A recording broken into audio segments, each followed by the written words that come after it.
বড় ছোট সবার খুব পছন্দের খাবার হলো ডিম।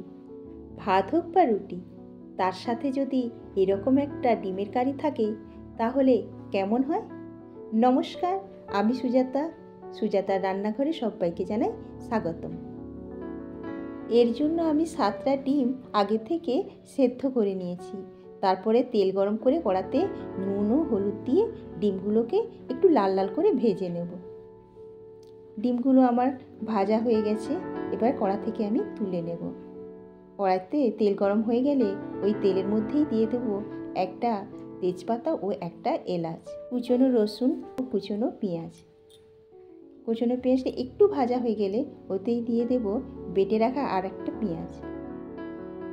সব মশলাগুলোকে একটু ভালো করে ভেজে নেব, ওতে একটু নুন দিয়ে দিলাম। তারপরেই দিয়ে দেব টমেটো কুচি ও আদা বাটা, দিয়ে আবারও ভালোভাবে মশলাগুলোকে একটু নেড়ে নেব। তারপরে ওতে দেব 1 চামচ লঙ্কার গুঁড়ো, 1 চামচ হলুদের গুঁড়ো। আবারও কিছুক্ষণ মশলাটাকে কষাবো। তারপরেই ওতে দিয়ে দেব 2 চামচ দই। দইটা দিয়েও ভালোভাবে কষাতে হবে। আর দিয়ে দেব পরিমাণ মতো চিনি। তারপরেই ওতে দিয়ে দেব ভেজে রাখা ডিমগুলো। ডিম ভেজে তুলে রাখার সময় আমি একটুখানি পেঁয়াজ ভাজা তুলেই রেখেছিলাম, একই সাথেই দুটোকে দিয়ে দিলাম। এবারে দিয়ে দেব পরিমাণ মতো জল। জল দিয়ে ঢাকনা চাপা দিয়ে খানিকক্ষণ ফোটাতে দেব। ডিমটা আমার ফুটে গেলে ওতে দিয়ে দেব 3-4টে কাঁচা লঙ্কা, গরম মশলার গুঁড়ো এবং দিয়ে দেব কিছুটা ধনেপাতা কুচি।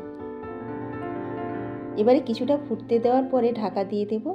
তারপরে আমার তৈরি হয়ে গেল আজকের ডিমের কারি। আমার আজকের রান্নাটি যদি ভালো লেগে থাকে তাহলে বাড়িতে অবশ্যই ট্রাই করবেন। আরও ভালো ভালো রেসিপি পেতে আমার চ্যানেলটিকে সাবস্ক্রাইব করবেন। পুরো ভিডিওটি দেখার জন্য অনেক ধন্যবাদ। নমস্কার।